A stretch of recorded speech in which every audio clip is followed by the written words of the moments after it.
1 Samuel, chapitre 15. Samuel dit à Saül, C'est moi que l'Éternel a envoyé pour t'oindre roi sur son peuple, sur Israël. Écoute donc ce que dit l'Éternel. Ainsi parle l'Éternel des armées. Je me souviens de ce qu'Amalek fit à Israël, lorsqu'il lui ferma le chemin à sa sortie d'Égypte. Va maintenant, frappe Amalek, et dévouez par interdit tout ce qui lui appartient. Tu ne l'épargneras point, et tu feras mourir hommes et femmes, enfants et nourrissons, bœufs et brebis, chameaux et ânes.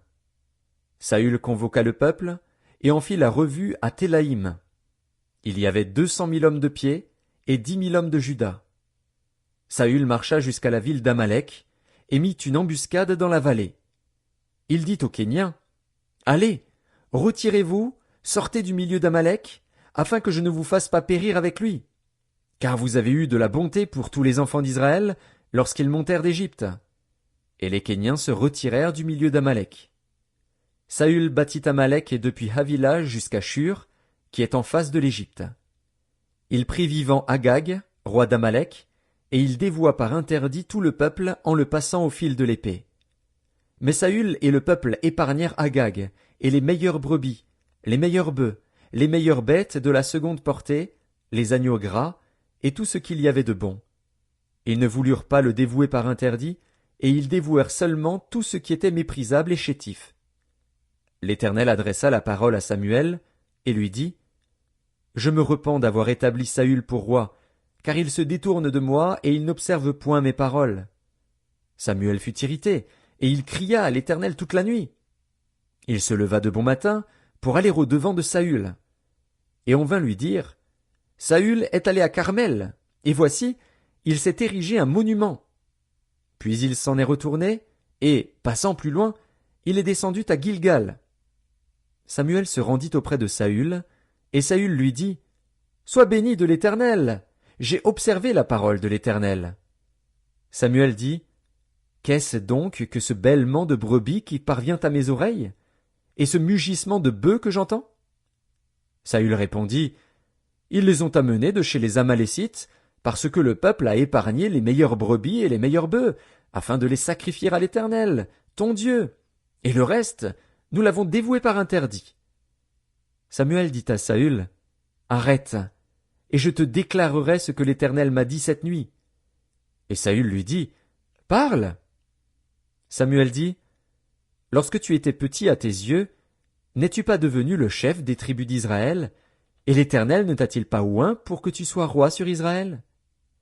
L'Éternel t'avait fait partir, en disant, Va, et dévoue par interdit ces pécheurs, les Amalécites. Tu leur feras la guerre jusqu'à ce que tu les aies exterminés. Pourquoi n'as-tu pas écouté la voix de l'Éternel?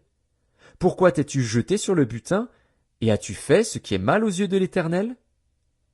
Saül répondit à Samuel, J'ai bien écouté la voix de l'Éternel, et j'ai suivi le chemin par lequel m'envoyait l'Éternel.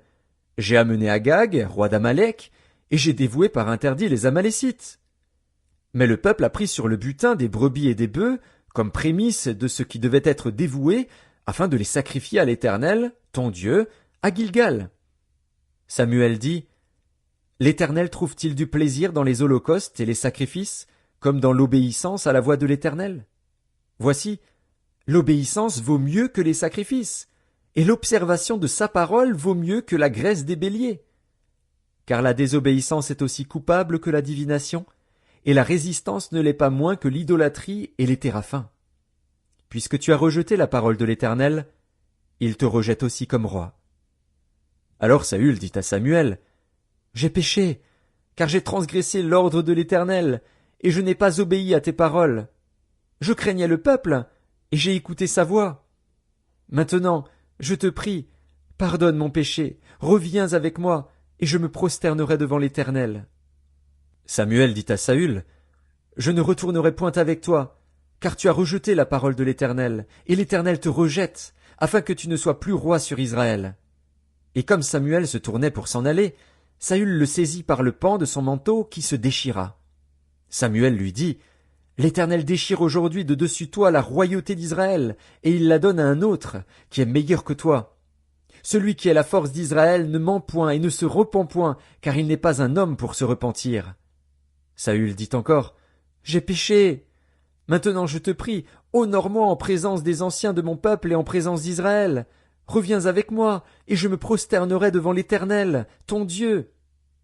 Samuel retourna et suivit Saül, et Saül se prosterna devant l'Éternel. Puis Samuel dit, Amenez-moi Agag, roi d'Amalek. Et Agag s'avança vers lui d'un air joyeux. Il disait, Certainement, l'amertume de la mort est passée. Samuel dit, De même que ton épée a privé des femmes de leurs enfants, ainsi ta mère entre les femmes sera privée d'un fils. Et Samuel mit Agag en pièces devant l'Éternel, à Gilgal. Samuel partit pour Rama, et Saül monta dans sa maison à Gibéa de Saül. Samuel n'alla plus voir Saül jusqu'au jour de sa mort. Car Samuel pleurait sur Saül, parce que l'Éternel se repentait d'avoir établi Saül roi d'Israël.